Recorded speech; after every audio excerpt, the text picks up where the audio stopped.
gudoomiyaha baarlamaanka dowlad goboleedka Hirshabelle Cismaan Barre Maxamed ayaa maanta dib ugu soo laabtay magaalada Jowhar ee xarunta dowlad goboleedka Hirshabelle waxaana si diiran ugu soo dhaweeyay garoonka diyaaradaha Jowhar wasiirada cusub ee Hirshabelle mudanayaasha baarlamaanka Hirshabelle iyo mas'uuliyiin kale wasiirka arrimaha gudaha Hirshabelle Maxamed Cali Caadle ayaa ugu horeen gudoomiyaha iyo wafdigiisa soo dhaweeyay mudana gudoomiye waxaa halkan ku diyaarsan oo taagan inta hadda aniga aan sheegay oo u diyaarsan in ay ku soo dhaweeyaan ayagoo aad iyo aad ugu faraxsan gaar ahaan golihii wasiirada ee dhawaan lagu dhawaaqay oo nasiib u yeeshay markii ugu horeysa maanta inay airportka ka soo dhaweeyaan mudana gudoomiye waa ku sugaynay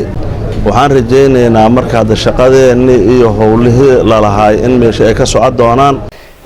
Cismaan Barre Maxamed gudoomiyaha baarlamaanka Hirshabelle ayaa sheegay in khilaafka jira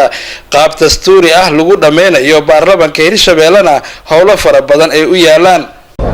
waxaan safar shaqo ugu maqnaanay gudoomiye ku-xigeenka magaalada Muqdisho oo in muddo aan ku maqnaan waxyaabaha aan marka u nimid waxa kamid ah baarlamaanka sidoo ogtiin waxa hor yeelay howlo fara badan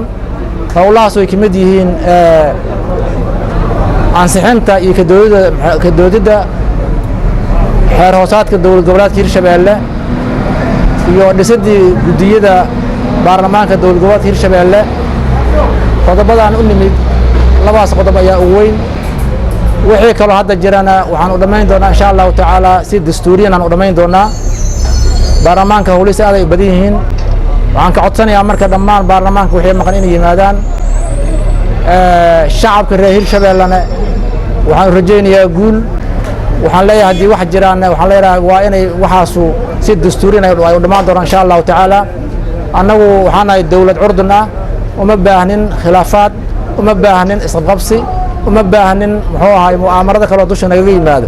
waxaan leeyahay marka cid kasta oo reer Hirshabelle waxaan u baaqayaa inay ka shaqeyso nabadda